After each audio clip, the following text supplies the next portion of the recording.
As you can see at the table, we have a panel of 3 speakers, and we will have Lauri Love on a video link from the UK. We have Naomi from the Courage Foundation. We have Jack Davis and Mustafa Al-Bassam, both friends of Lauri's and ex-hackers, and have been involved in Anonymous and also LulzSec. Lauri Love is a British activist who has been charged with extracting information from the US. We've had one victory in as much as he has not been compelled to tell the UK National Crime Agency his passwords nor his encryption keys. But we have one pending victory that the Courage Foundation is trying to stop being pending and to become a victory, that he will not be extradited to the US. Jake and Mustafa will be talking about the work about being indicted in the US but having been prosecuted in the UK and not going to the US instead. Lauri's case and also the work on preventing extradition is really important to the whole community around the Congress and what we can do in the future and what we'll be fighting for. So could you please give the 3 speakers here and also Lauri a big round of applause?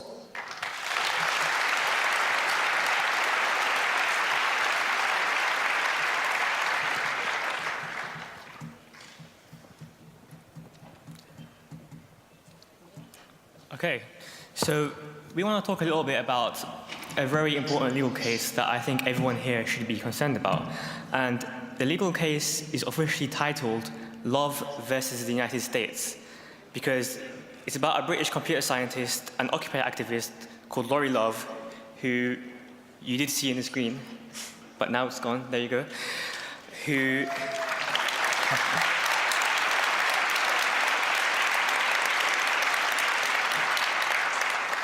So Jake and I have been friends of Lauri for quite a while, and at the moment he's facing some very serious allegations from the United States where the FBI is trying to extradite him to face charges under the Computer Fraud and Abuse Act, where he could potentially be facing up to 99 years in jail.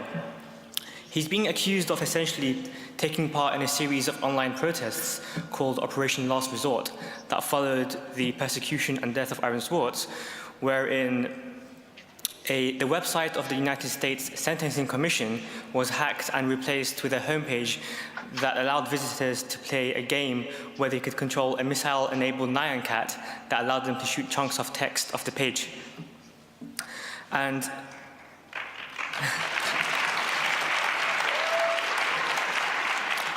so Lauri was a long-time friend of Aaron, and in fact, I first met Lauri in an IRC channel set up by Aaron 15 years ago. Lauri is currently being pursued by the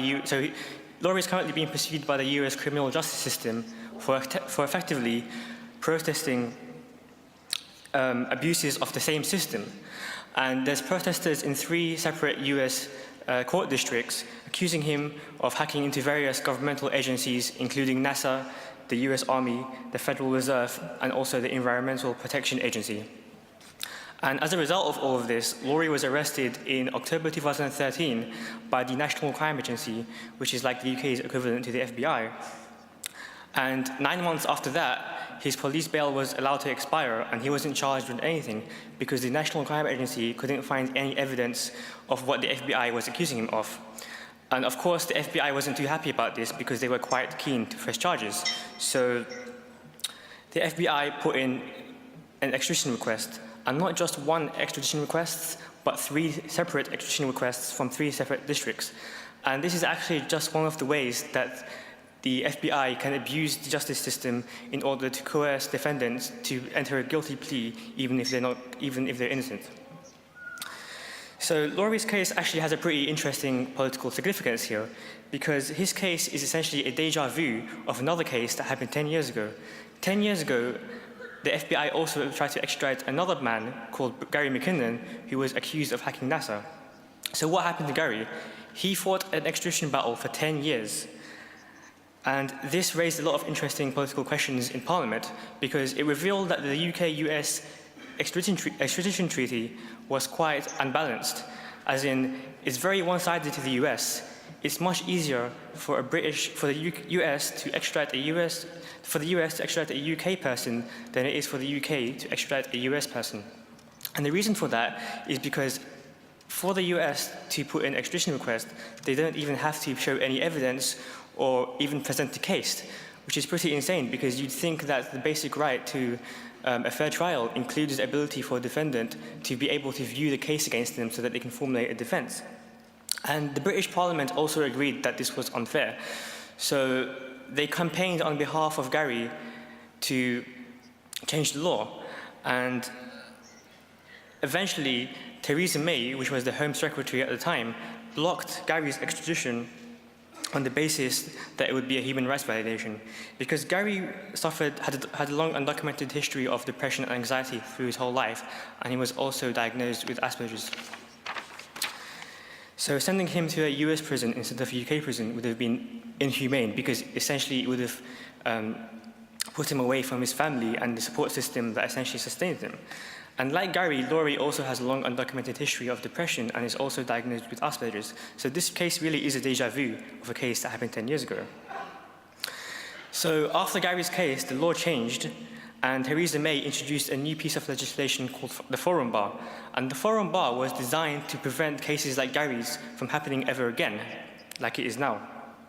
And it it essentially allowed the courts to block an extradition on the basis that the case can be heard in the UK and doesn't have to be heard in the US, which is the case, as Jake will be talking about in a while, because we were persecuted in the UK, even though we were accused of hacking into a whole bunch of stuff in the US.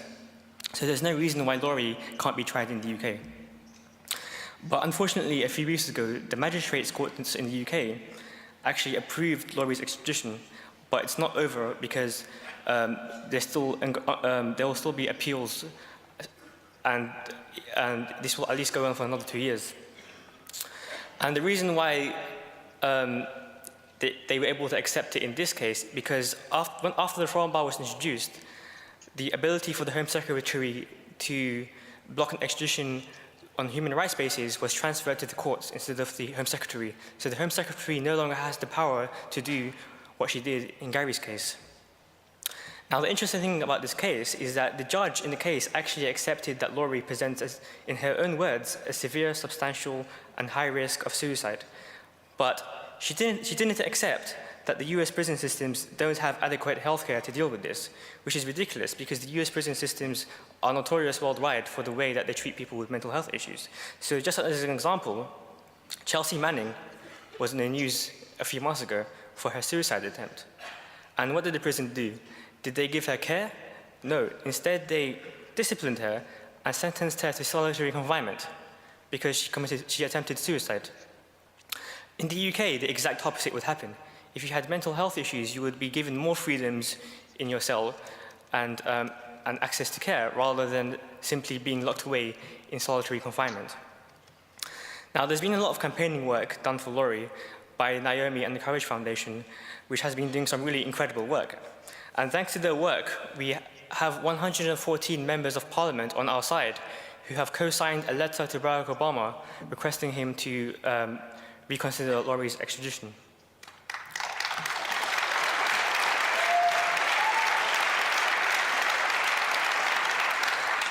Also, Lauri's case was brought up in Parliament during Prime Minister's question time, which is a pretty great achievement, and I'm going to play the video now.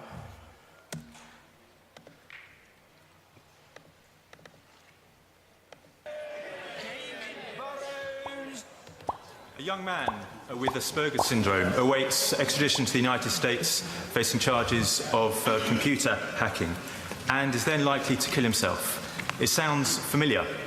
He's not, of course, Gary McKinnon, who was saved by the Prime Minister, but Lauri Love, who faces, in effect, a death sentence. So when the Prime Minister introduced the Forum Bar to, in her words, provide greater safeguards for individuals, surely she expected it to protect the vulnerable, like Gary McKinnon, like Lauri Love. The honourable gentleman, my honourable friend, obviously campaigned long and hard for Gary McKinnon, and obviously I took that decision because at that time it was a decision for the Home Secretary to decide whether there was a human rights case for an individual not to be extradited. We subsequently changed the legal position on that, so this is now a matter for the courts. There are certain parameters that the courts look at in terms of the extradition decision, and that is then passed to the Home Secretary, but it is for the courts to determine the human rights aspects of any case that comes forward. It was right, I think, to introduce the form bar to make sure that there was that challenge for cases here in the United Kingdom as to whether they should be held here in the United Kingdom. But the legal process is very clear, and the Home Secretary is part of that legal process. Lennon Coker. So yeah, I mean that's pretty much a non-answer, but at least it was brought up. Now the reason why I'm personally so invested in this case, well, for a start, I believe that it's really important for our community to have solidarity with technologists and activists who are facing injustices. But also, 5 years ago, there was a lot less support, organizations supporting whistleblowers and hackers. If you were charged with the Computer Fraud and Abuse Act, there weren't that many places that you could turn to get support. And there's one case that's really close to my heart that I want everyone to know about because it's been completely forgotten, and I think we've completely failed this person. So in 2012, an AT&T employee called Lance Moore committed suicide after he was charged by the FBI for leaking some documents that he had access to from AT&T. And he leaked these documents via Anonymous. Now, despite the fact that there was no hacking involved and he was leaking information that he had access to, the FBI charged him for hacking AT&T, which sets a pretty bad precedent for whistleblowers leaking information that they already had access to. Now, at that time, the solidarity community for hackers and whistleblowers was a lot smaller. The Courage Foundation didn't exist, and there wasn't really no one reached out to him, and there was no natural place for him to reach out to. But what really gets me about this case is that, in hindsight, he would have actually eventually not have been found not guilty, because the FBI also prosecuted one other person, Weave, for hacking AT&T, and he was eventually acquitted in 2014 because the FBI didn't have a case against him because of technicalities.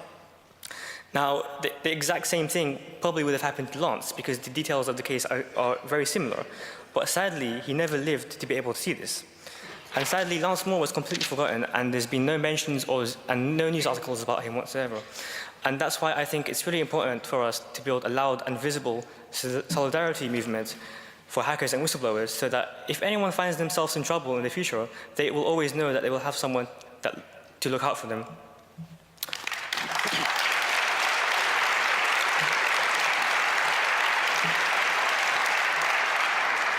I want to hand it over to Naomi from the Courage Foundation, who's going to talk a little bit about the importance of Lauri's case.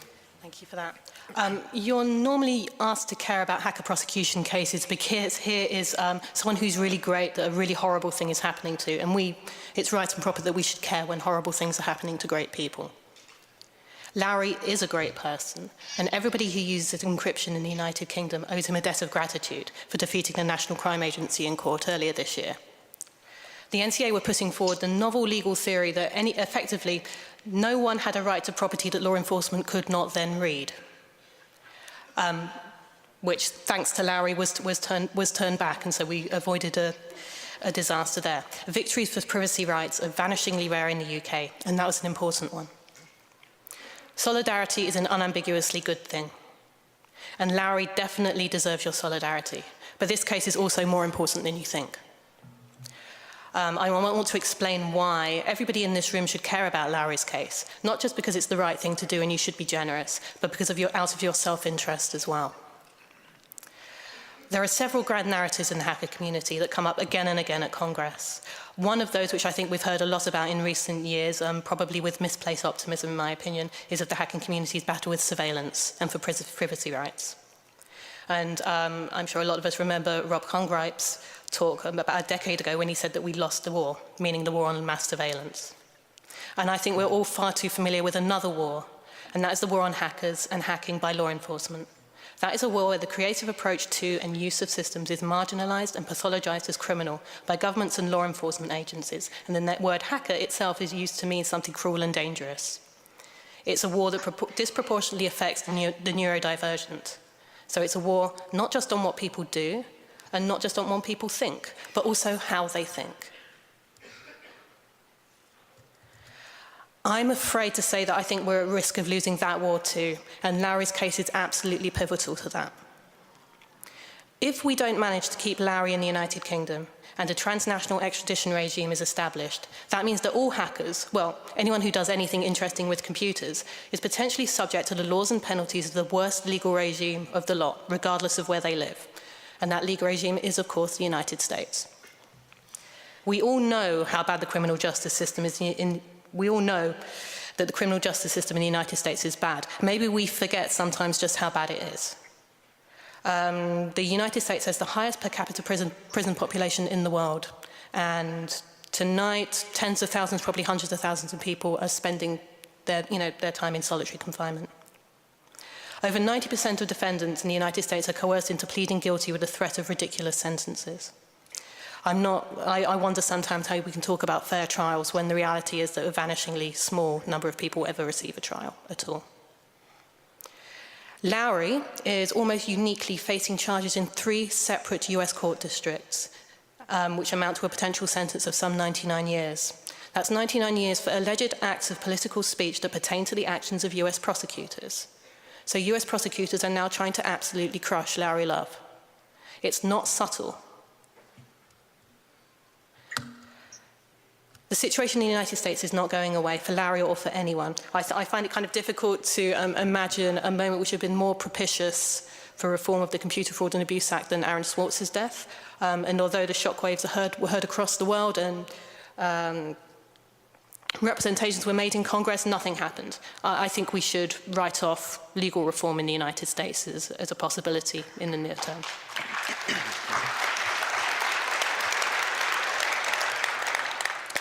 The CFFA, as many of us know, gives prosecutors extremely wide discretion.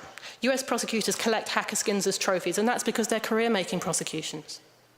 And if we do allow transnational jurisdictions in these kind of cases to become a regular thing, everybody here is, potentially, extraditable to the US on the whim of an American prosecutor who wants to build their career and risks no consequences for making allegations that don't stack up. Remember that the US does not have to present any evidence to extradite Lauri. The entire court proceeding in Lauri's extradition case is taking place on the basis of allegations only. No evidence is ever presented. This is a whim-based justice system. And even if you thought a whim-based justice system was just about okay under a philosopher king like Barack Obama, although if you do think that, we might have to have words later, how do you think that's going to work under Donald Trump's Department of Justice? I'll just leave that one hanging for a second. And as Mustafa explained, we've had a close escape with this kind of thing before. Gary McKinnon was the test case for the bilateral extradition treaty between the UK and the US, and that concluded computer crimes just because the US was unhappy about how the UK had handled a couple of hacker prosecutions in the 1990s. That's all it is. So after securing the law, US prosecutors tried to establish the precedent with Gary. They failed, but only just, and it took a 10-year battle of, almost unparalleled ferocity to stop it. A subsequent change in the law, which I'm going to insist on calling Theresa May's forum bar, was supposed to prevent cases like this ever happening again, and it forms the immediate context of Lauri Love's legal defence in the United Kingdom. But in September at Westminster Magistrates Court, it fell at the first hurdle. We're now waiting to hear whether an appeal will be allowed to go ahead, and if it is, we can expect that to happen towards the middle of next year. We really need to keep Lauri in the UK, because the precedent of his extradition will not easily be turned back. As Brexit Britain is about to find out, transnational legal regimes are very hard to turn back once established. A new transnational regime about America's global jurisdiction over the internet and the regime of criminal law as it pertains to hackers is going to be similarly difficult to extricate ourselves from if it's allowed to be built. And that is why this case is more important than you think. And its outcome has the potential to affect everybody in this room and will have far-reaching implications which you are going to find it very difficult to reverse in the future. So I'm calling on everybody here and everybody who's watching on the live stream to please, if not out of solidarity with Lauri, who incidentally is a wonderful person who you should feel solidarity with, and he deserves your support, if not out of solidarity with Lauri, then please just think of yourself and your comrades and your community and please help us save Lauri. Because if we don't save Lauri, we will not be able to save ourselves. Thank you.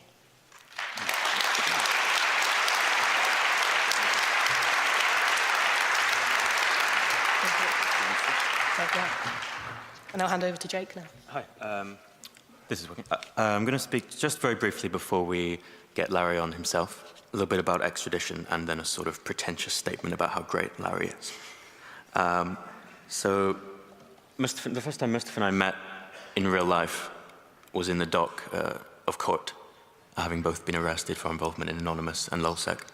And the only reason we're able to sit here today next to each other is we weren't extradited to the United States, even though at one point there was talk of it. We were prosecuted, sentenced in the UK. Mustafa received a 2-year suspended prison sentence. I received a 2-year prison sentence. Though if extradition had been sought and it had been successful, I'm sure we'd still be unable to do the things we do today. We'd be locked in a very tiny cell. But now we're, I suppose, functional members of society, paying taxes and the like. And Lauri should be able to have the same opportunity to be tried in the country in which he lives, in which he was arrested, and where his loved one lives. So, said pretentious statement about Lauri. So I vividly remember the first time I met Lauri Love, 2014. It was in the middle of the busy London King's Cross train station, and he introduced himself by way of wheeling into the back of my legs with a giant boombox trolley system that was blasting a reggae jungle playlist. We were meeting as a group of security researchers and ex-hackers. Some of us knew each other online, and we were meeting for the first time in the real world.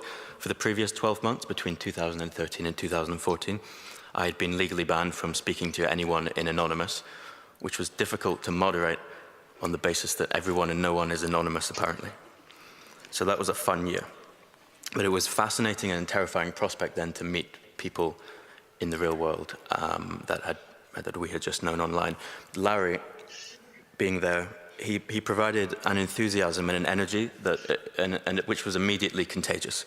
And I learned that he has the look and demeanor of someone who's always thinking of the well-being and happiness of others around him.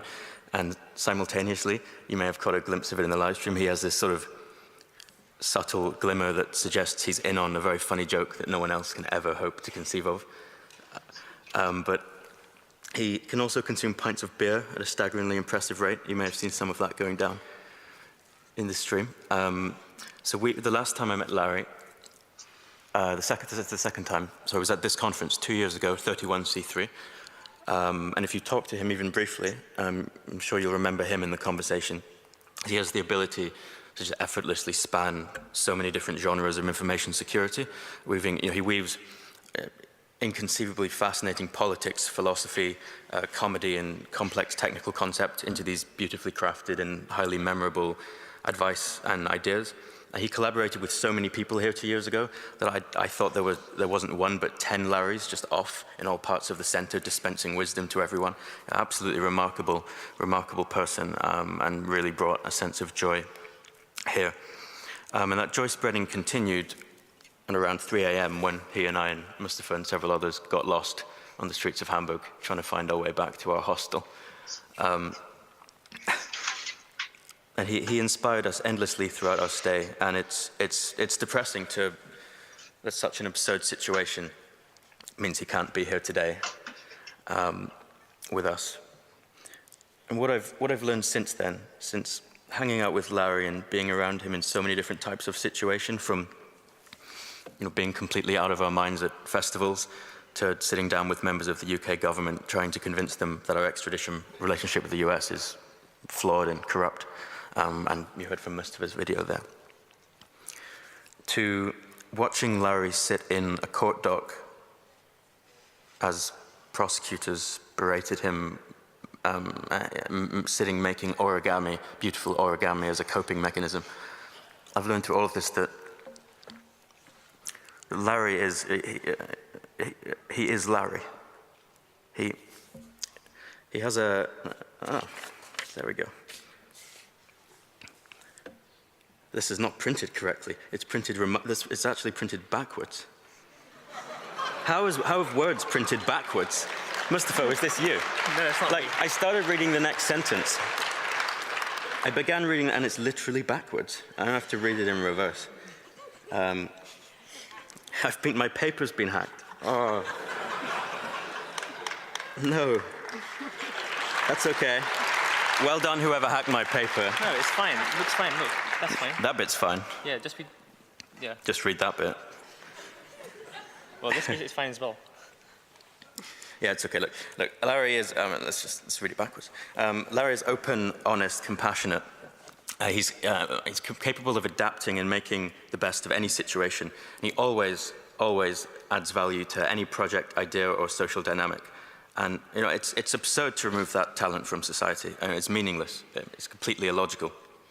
Someone in power needs to just make the extradition request go away and give him a job, basically.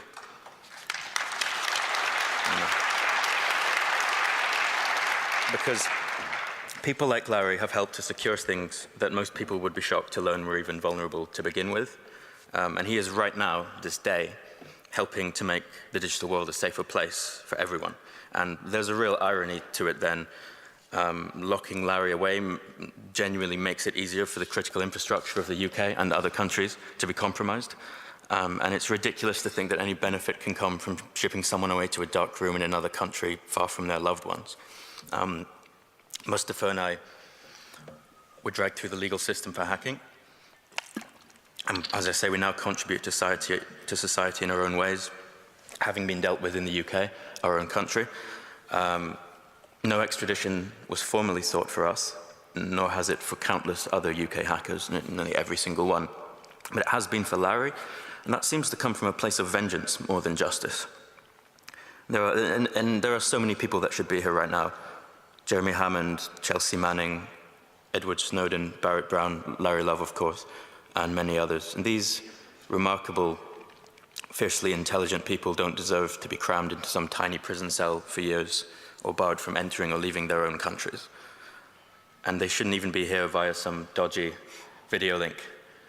But they should be physically here at the conference, listening to talks, dancing in the disco lounge till 4 a.m., and sitting with friends and colleagues, enjoying a nice, cool, crisp club mate.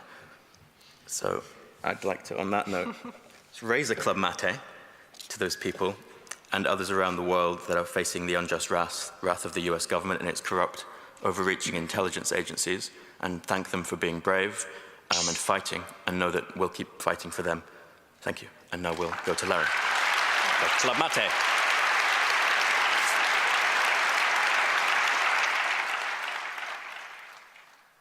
So now we'll hand over to Lauri. All right, Lauri, you're up.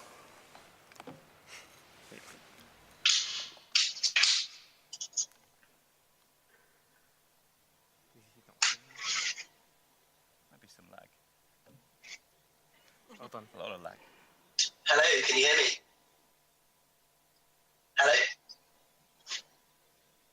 Can you hear me? Yes. Yes. All right, well, I'm not sure how much I need to... Hello? Oh, okay, I'm just getting myself to know. Okay, so I was just hearing the feedback of myself asking if you could hear me 20 seconds ago, that's fine.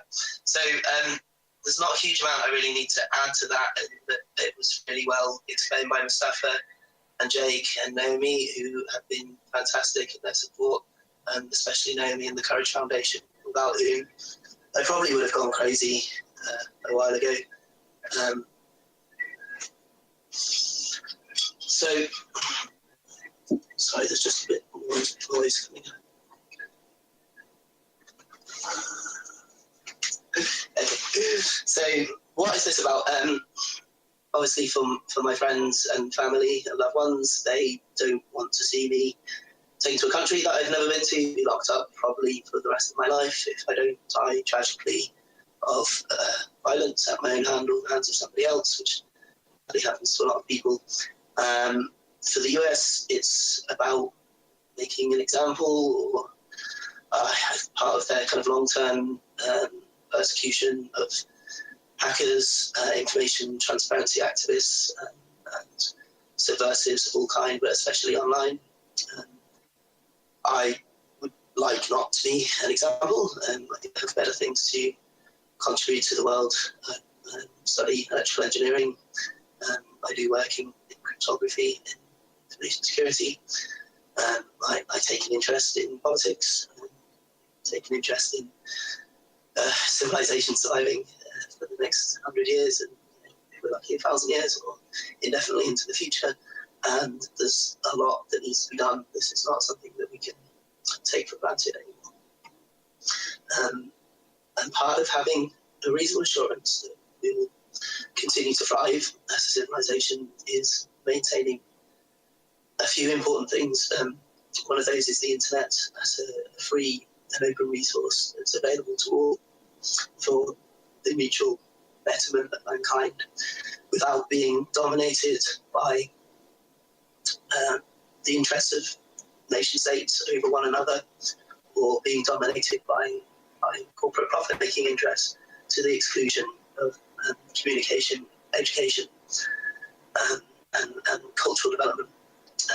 Another thing that we need to ensure is due process. And due process is what allows us to be that we can go about what we're doing with freedom and liberty to fight against injustice, or just to enjoy the privacy of our own lives, without powerful parties being able to step in because they don't like us for some reason, and impose upon our liberty.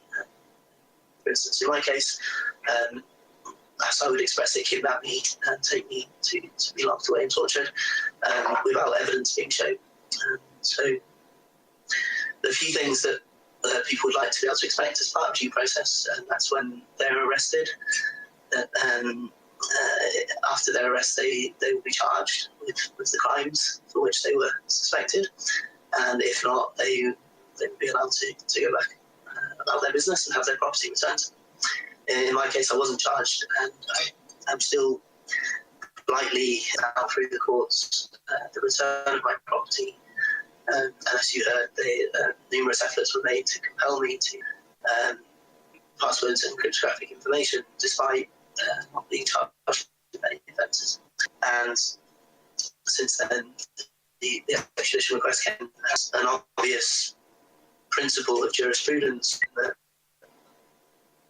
as was by Mustafa, the US has no obligation to make a prima facie case because of the one-sided extradition treaty that was arranged between Tony Blair and George Bush, who you may remember from other things that haven't gone so well. And it's very concerning in the abstract, not just because it's my life, but in the abstract now, given who is going to be running the administration of the US government for the next 4 years, that somebody can be plucked from this country without a shred of evidence, without being able to see the evidence, without being able to contest it, only on the bases of hypothetical allegations. And that there seems to be so far in the court process no concern about the other issue of having bail, because I would be considered a flight risk because they had to kidnap me in the first place, whereas in the UK, in other prosecutions, you were able to stay with your family and continue your life and have access to the information that you need to formulate a defence. So in terms of just having any kind of justice, as was mentioned earlier, like 19 out of 20 people will never have a trial because they will be made an offer, a plea bargain that's much more attractive than the alternative, which is having the charges stacked so that they can, in my case, make 99 years, which would be the rest of my life. So it's important that we win this case on appeal, that as much pressure is brought to bear as possible so that these systemic issues can be really looked at. Hopefully, through the refusal of this extradition, the precedent can be set that you can't just pluck people up that you don't like without having to at least make a case, and maybe some consideration can be made to the disproportionality of sentences under the CFAA for non-violent offences. And Naomi said that we shouldn't be too optimistic about legal reform in the US in the immediate future, but that shouldn't continue to agitate for it. And so if this extradition is refused because of the systemic problems with coercive plea bargaining, with the sentencing regime, the mandatory sentencing guidelines, which allow the charges to stack up in such a ludicrous way, then it gives some ammunition to the people that in a distant future, if we manage to then things will eventually have to be fixed. Just plug myself back in, so thank you. See if you've heard anything I've said. But I really thank people for taking an interest in the case. I know that I won't go to the United States simply because I surrendered the sovereignty over my own life or my autonomy of will. However, the people that are trying to take me there have theoretically the legitimate right to use violence, which I would probably not raise to that level. And so my options for not surrendering that sovereignty may become and I can't actually discuss them because that would be another excuse for them to lock me up. But there will be no extradition. Afterwards, will be some resolution of the issues of the case. But for that to happen is for us to win the appeal and to go through the process rather than having to resort to avoid the fate that I cannot allow to happen. Thank you very much to the people on the panel, and I get some questions.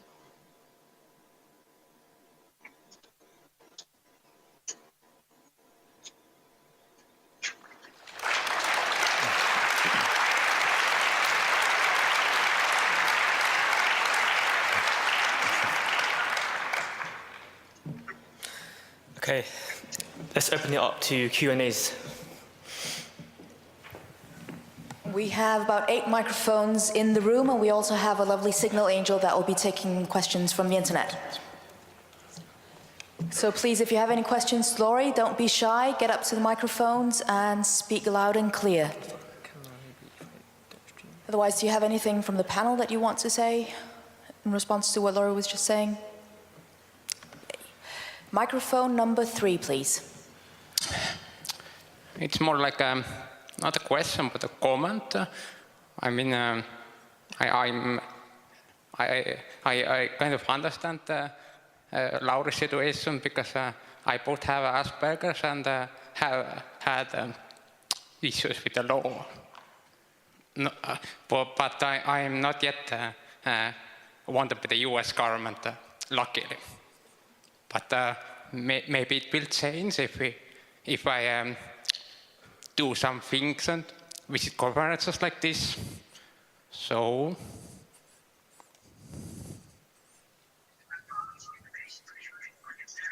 Thank you.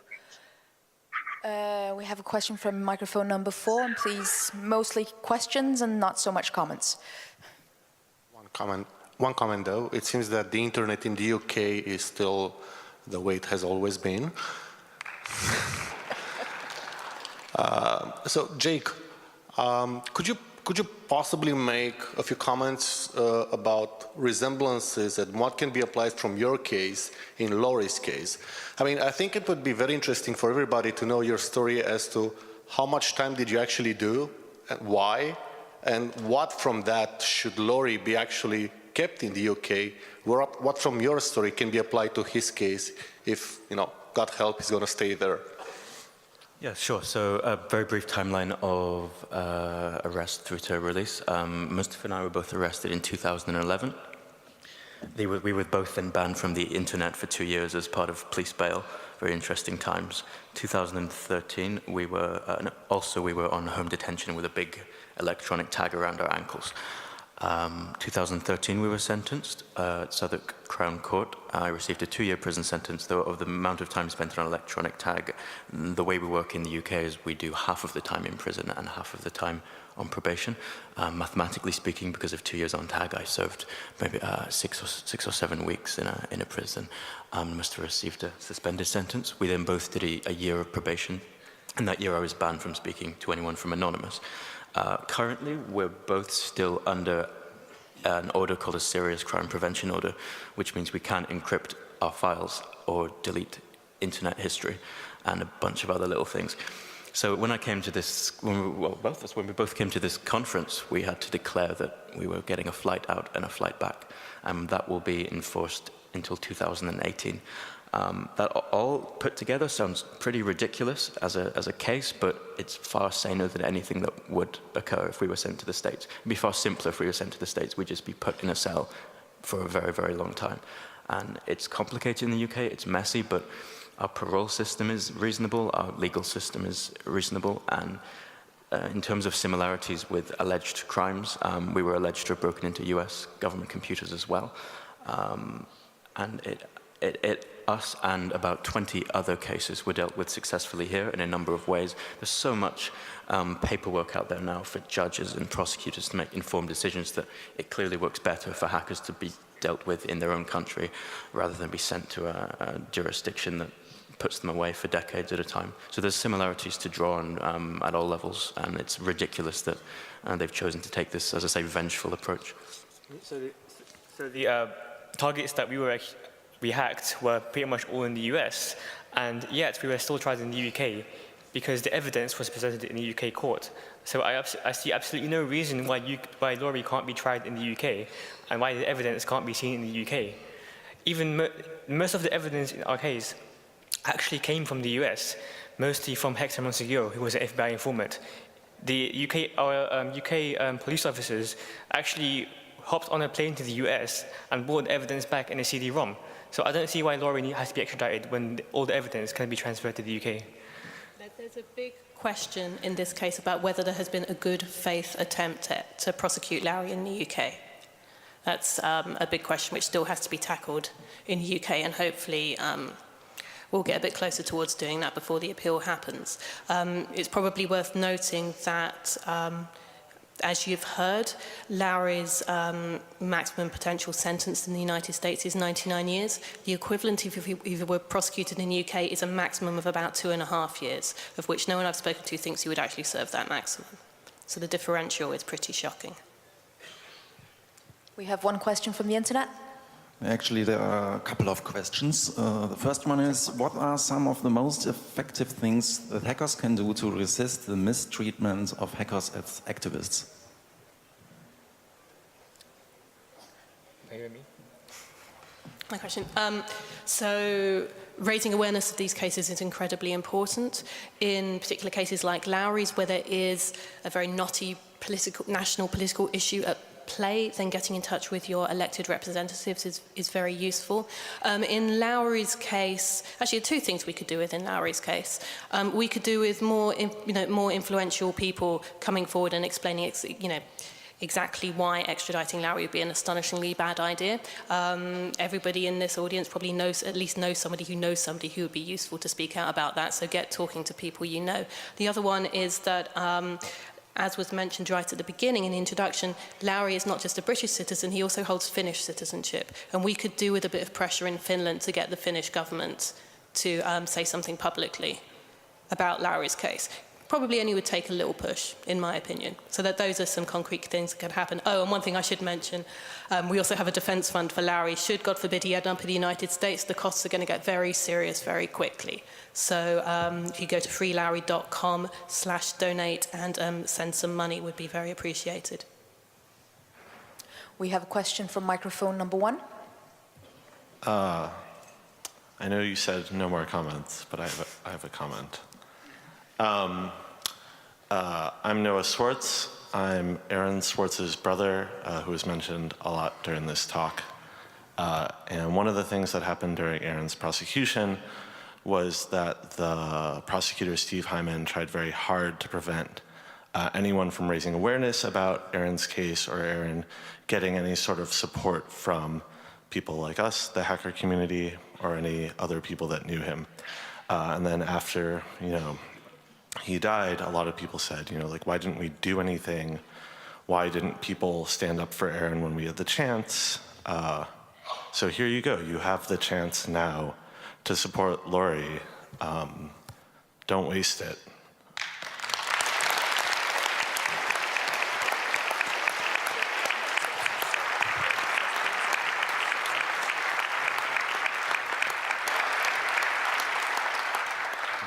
Thank you, Noah, for everything you've done. We'll take one more question from the internet.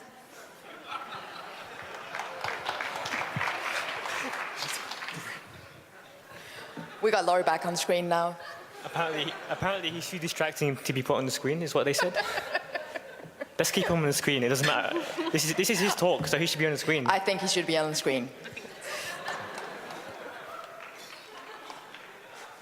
We'll take one question from the internet if the signal angel is ready. And please get up to the microphones if you have questions here in the room. Yeah, is there anything we can do within the US legal system to stop this, or is it essentially up to public pressure or legislatory, the executive, to drop the case? Yeah, I think there's been a lot of campaigning in the UK, but it would be really great to see some campaigning in the US.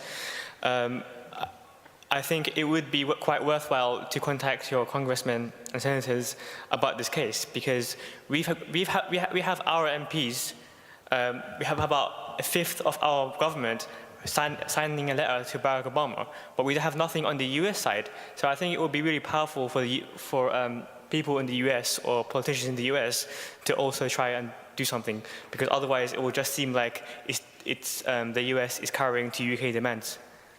Yeah, I would second that. We need a lot more noise about this in the United States, in my opinion. I think for elsewhere in the EU, of course, Finland is a particular case here, but I think an awareness that, it's not just hackers in the UK who are indicted in the US and manage to stay here. This is a situation which happens all across the European Union, and one of the dangers of Lauri's case is that should he be extradited, God forbid, then it's going to open the floodgates elsewhere in the EU as well. So there really needs to be a proper rearguard action all over the place to stop the US asserting extraterritorial jurisdiction over these kinds of issues.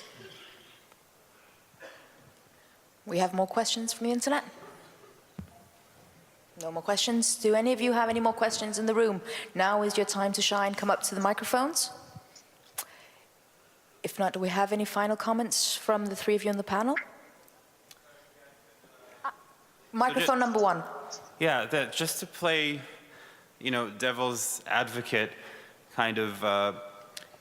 So you're saying it's mainly about vengeance, the extradition, but what about the argument that, so you said there were 20 cases that were handled without extradition? And I'm guessing the sentences were pretty lenient. So maybe from the US perspective, okay, these guys are hacking into our computers from Europe. Their governments are giving them pretty lenient sentences, because from the government's point of view, I don't want the political heat of putting some geeky guy in prison who's, not some thug that's, So when you say lenient, lenient in comparison to the US government. So when you say lenient, you do realize that the US government, in the US, has the harsher sentencing laws possible. No, that's what I'm saying. That you're saying, maybe the US is concerned that if this, it becomes the norm that these crimes, there's no extradition, and the local governments will also always, their incentive will be to give a very lenient sentence. I think they probably do think something along those lines, but on the basis that they think that other sentences are lenient, they're not that lenient. Mustafa and I are under restrictions until 2018. Our case began in 2011. As if you put anything up against the kind of punishments in the US throughout Chelsea, etc. Hurts the US security? Like what? I'm sorry? What kind of thing did you do? Did you do something that hurts U.S. security? Yeah, we were alleged to have hurt U.S. security, and I'm indicted in the United States in New York, though no extradition was sought. Yeah, our case is pretty severe, like Lauri's. Don't worry. Okay. We have one more question from the internet. Yeah, someone on the IRC tells me Lauri wants to say again something. Is it possible to give a word to him? Whatever it is, it's going to be great.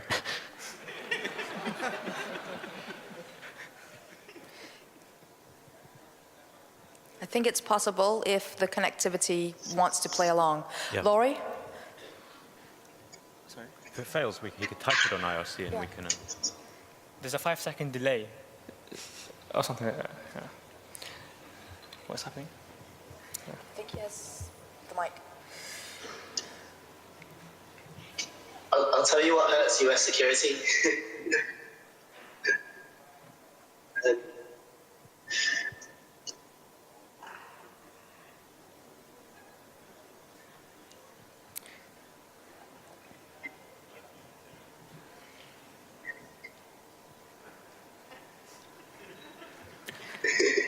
That's some good. Hello. It's coming. Yeah, okay. Yeah, so... Hello, can you hear me? We can hear you. Please do speak.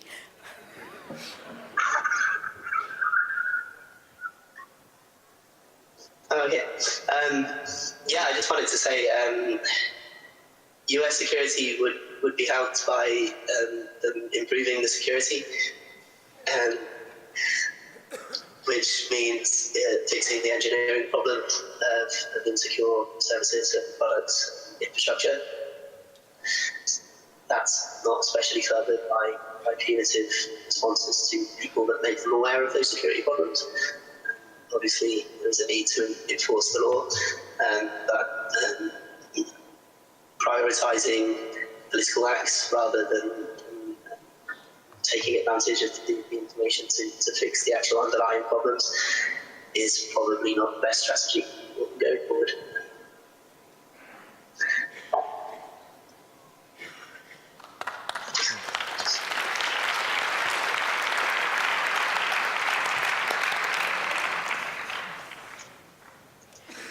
I think I'll ask Naomi from the Courage Foundation to try and remind us what we could all be doing to help Lauri and also future cases if we get them. Sure, so what can you do to help Lauri?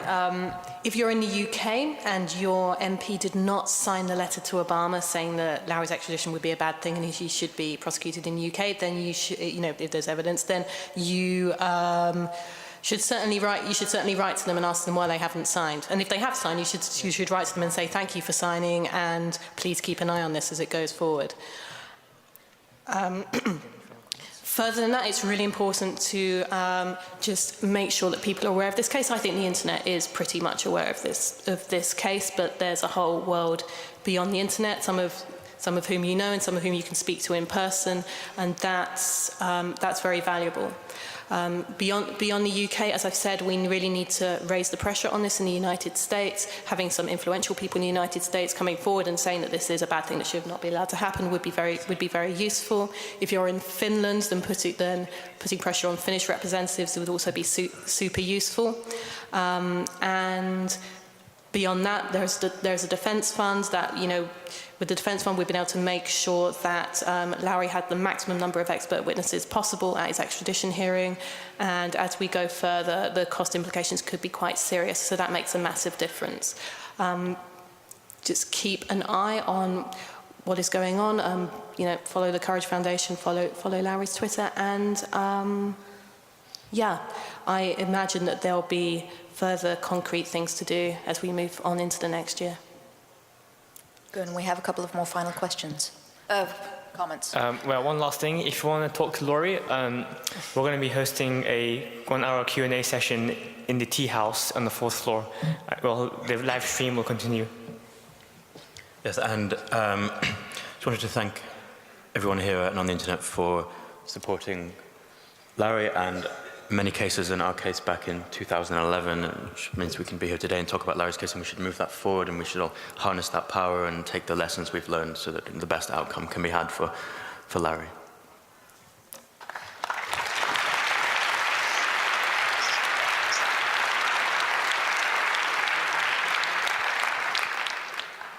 Well, thank you very much for being here, and thank you very much for a great panel.